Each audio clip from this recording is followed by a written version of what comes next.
Evening, guys. Ben here again, Bunbury Bootcamp. You've probably worked it out since on the screen. We are doing yet another session. It's about 9:30 on a Tuesday night. Fell asleep when the kids to sleep and just woke up then. This is quite a fun time to do it. The house is nice and quiet.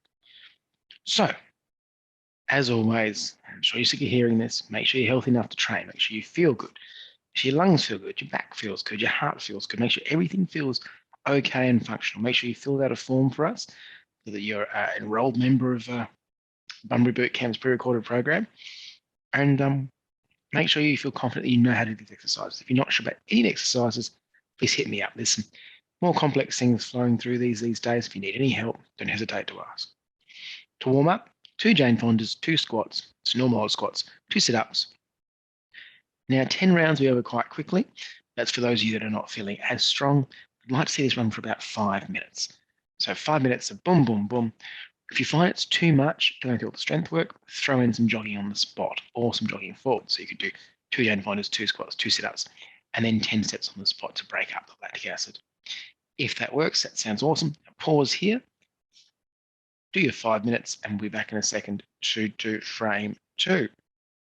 Frame 2 is cool. So 10 pause push-ups, jog for 20.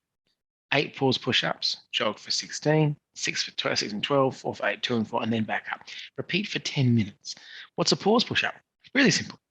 You pause at the bottom for 2 seconds. So you come down, get nearly to the ground, but not lying on it. This is really important. So yes, of course, we do like to touch our chest on the ground when we do push-ups, but it's very unusual for people to actually do that. Now, I can count on one hand the people I've seen touch their chest on the ground. So most people just get very, very close to the ground, which is still excellent.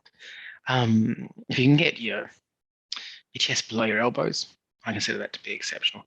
So from that, when you get to that point, that bottom point, whatever you deem it to be, pause. 2 seconds, come back up. So it's 10 then 20, 8 then 16, 6 and 12, 4 then 8, 2 and 4. Use the numbers fairly easy there. So when you push ups, you double it for the steps. And then back up again. Repeat that for 10 minutes. Quite a bit of volume in there. If it becomes too much for you, change the push-ups out for squats. So it's completely okay to do the whole thing squats if you find that push-ups are no good for you. It's completely okay to get a couple of minutes through and then realize that you need to change to something else and throw the squats in. And you'll find you have more stamina with squats anyway. So use that if need be. All right, pause that video.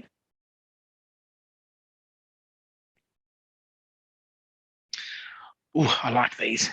10 right leg Jane Fonders, 10 left leg Jane Fonders, 10 double leg raises. Now, this is pressure on the lower back, lots of pressure on the lower back. If you've got a history of issues with your lower back, this will not be for you. If you're dubious about your lower back, then just do something else. So you know Jane Fonders, we're in the bridge, we go up and down our hips. So a right leg Jane Fonders being right leg off the ground, push it towards the sky, and move your hips up and down from that position. So it's one leg, your left leg driving up and down. Then left leg's obviously the right leg driving up and down. 10 double leg raises. Double leg raises are where you put your hands on the thickest part of your butt, bring your legs, both legs up at the same time and then back down again. You don't bring them down too low. It's a common error with double leg raises to come all the way down to the ground. Great if you're strong enough, but if you feel your sternum start to lift, you feel that pressure in your sacroiliac joints, ease off, take your time. Now, after all that, you hover for 30 seconds. We know that. But again, keep an eye on those lower backs, make sure it feels okay. So, how many rounds do we do? Great question. 5 rounds of this is a good workout. It's a good workout in anyone's language. 10 rounds of this, exceptional workout. If you can get 10 rounds out, I think it to be a very, very good day. I wouldn't push it too much further beyond that. There's no recovery room in this, really. So just enjoy it, have fun with it, and I think you'll make more sense of this once it starts, but feel the burn. Pause that video again. And our last exercise frame, cardio, cardio, cardio. Everyone loves cardio. 50-step jog, 50-step sprint, flat to the ground for 10 seconds. So what are we trying to achieve here? We're trying to achieve here is a fluctuating, peaking heart rate. 50-step cruising shouldn't be too hard. 50-step sprinting brings that heart rate up. Flat to the ground for 10 seconds. Use that as genuine recovery. So hit that ground and breathe. Hit that ground and relax. Hit that ground and make yourself as heavy as possible into the ground so you're not holding yourself up. And then once that's done, sprint again. Use this as a good way to get your heart rate up and really, really get that cardio component that's so, so good for you, which intervals always bring. Obviously, keep an eye on for any up and down issues such as nausea or dizziness, and don't push too hard. Intervals are great for bringing your heart rate up, but of course, there's more scope to bring your heart rate up. You can bring it too high, and you can make yourself feel a bit rough, so just watch out for that. Other than that, lovely drill. Have fun with it.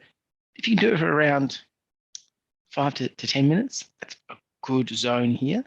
I dare say by 5 minutes, most people will be really starting to feel it.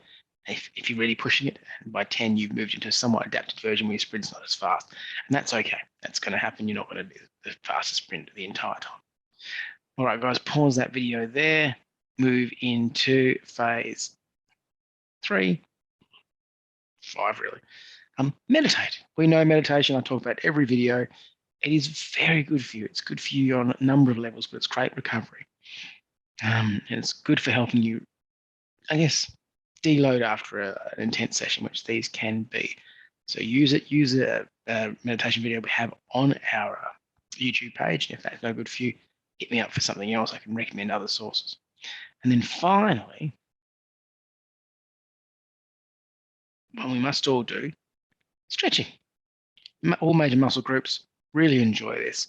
If you need some help with how to stretch, that's what you hit me up for. So far, most of you guys that I'm working with have been working with quite some time, so stretching is not something you find too complicated. But if you're not sure, just reach out. Happy to do it. Happy to help. Other than that, you guys have an amazing day. I look forward to, once again, hearing more feedback. It's been very limited, the feedback on this, which I can't tell if it's a good or a bad thing. A lot of people signing up, but keep me posted, guys. Keep me up to date with your views, and I will see you again tomorrow.